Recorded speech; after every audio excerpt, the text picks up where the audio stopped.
आगे बढ़ जाते हैं। आपको एक और खबर, जम्मू कश्मीर इंतजामिया का एक और अहम फैसला है और ये अहम फैसला जब आप देखेंगे तो ये माशरे के लिए, आपके लिए और मेरे लिए भी लम्हे फिक्रिया है और हमारे नाजरीन को भी घर बैठे इस बारे में सोचना पड़ेगा कि अगर इंतजामिया अब ये कानून लेकर आती है, इसका मतलब ज़रूर हमारी सोसाइटी में कहीं ना कहीं खामी है और हमें उस सोच को अब तब्दील करने की ज़रूरत है। क्योंकि सरकार यानी Jammu Kashmir lieutenant governor administration ने यह फैसला लिया है कि बहुत जल्द Jammu Kashmir maintenance and welfare for parent and senior citizens कानून मुतारिफ कराया जाएगा।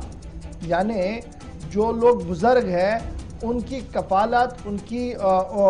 उनका देखभाल जो अक्सर नज़रअंदाज किए जाते हैं घरों के अंदर, अब वो अपनी आवाज़ को बुलंद कर सकते हैं और बाज़ाब्ता तौर पर एक कानून मुतारिफ किया जाएगा जिसका उन्वान होगा Jammu Kashmir maintenance and welfare for parent and senior citizens. कानून बन चुका है, रूल्स बहुत सा जल्द हमारे सामने आएंगे और इब्तिदाई खबरों के मुताबिक एक अच्छी खासी तादाद हमारे बुजुर्गों की है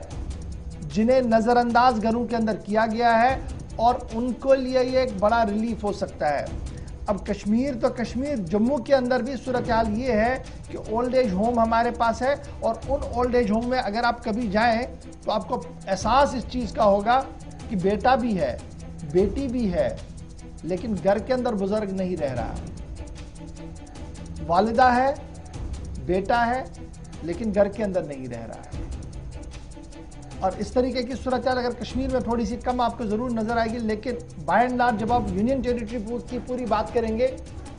तो सैकड़ों केसेस ऐसे हमारे सामने हैं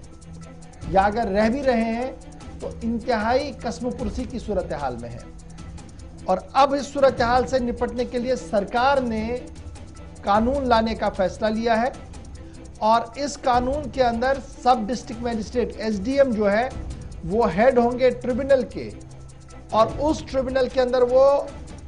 पास कर सकते हैं अप्रोप्रिएट ऑर्डर मेंटेनेंस के हवाले से, सीनियर सिटीजन्स के हवाले से। और क्या ये कानून सिर्फ जम्मू कश्मीर के अंदर होगा? तो ये बात भी आप गलतफहमी से बाहर रही है, ये कानून मुल्क के अंदर पहले ही नाफिजुल अमल है,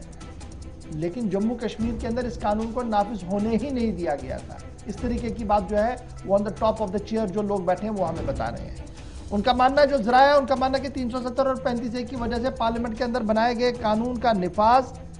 जम्मू कश्मीर के अंदर नहीं हो पाया, लेकिन अब बाज़ाब्ता तौर पर इस कानून का इतलाक जम्मू कश्मीर के अंदर होगा और इस कानून के इतलाक के हवाले से एसडीएम को बाज़ाब्ता तौर पर एम्पावर किया जाएगा। सितंबर का महीना था, 17 सितंबर 2021, लेफ्टिनेंट गवर्नर मनोज सिन्हा साहब ने सीनियर सिटीजन और सीनियर सिटीजन्स के लिए नेशनल हेल्पलाइन जारी की थी जिसका नंबर 14567 रखा गया था और यह कहा गया था कि जम्मू कश्मीर के अंदर ये जो हेल्पलाइन है ये बुजुर्गों के लिए होगी, उनको मदद पहुंचाने के हवाले होगी। और उसी दिन उन्होंने इस बात का भी ऐलान किया था कि maintenance and welfare for parent and senior citizens rule मुतारुफ कराया जाएगा। और अब यह फैसला लिया गया है जम्मू कश्मीर इंतजामिया की तरफ से कि इस कानून को मिन्नो अन अमलाया जाए उसी तरीके से जिस तरीके से मुल्क की दीगर रियासतों के अंदर है। अब जब यह कानून आ रहा है तो इसका मतलब शिकायतें हैं सरकार के पास, और अगर शिकायतें सरकार के पास है तो कितनी सही है तो वो हमसे भी कभी कभार अगर आप पूछेंगे तो हम आपको बताएंगे कि जम्मू के अंदर जो सेंटर्स हैं, जब आप वहाँ जाएंगे और कहानी पूछेंगे तो कलेजा मुंह को आता है। और इसी तरीके से कश्मीर वादी के अंदर भी बहुत सारे वालिदैन ऐसे हैं जो इंतहाई कस्मपुरसी की सूरत हाल में रह रहे हैं, लेकिन मुआशरे की टैगिंग की वजह से बात नहीं कर पा रहे। लेट अस होप सो ये हेल्पलाइन और ये कानून उनको मदद करे, लेकिन कानून मदद करे न करे हमें अपने गिरेबान में खुद झांकना होगा, क्योंकि सीनियर सिटीजन या तो आपका वालिद है या मेरा वालिद है, या आपकी वालिदा है या मेरी वालिदा है, दो में से एक ही सिस्टम है और हमने इसको खुद अपने हाथ से ही ठीक करना।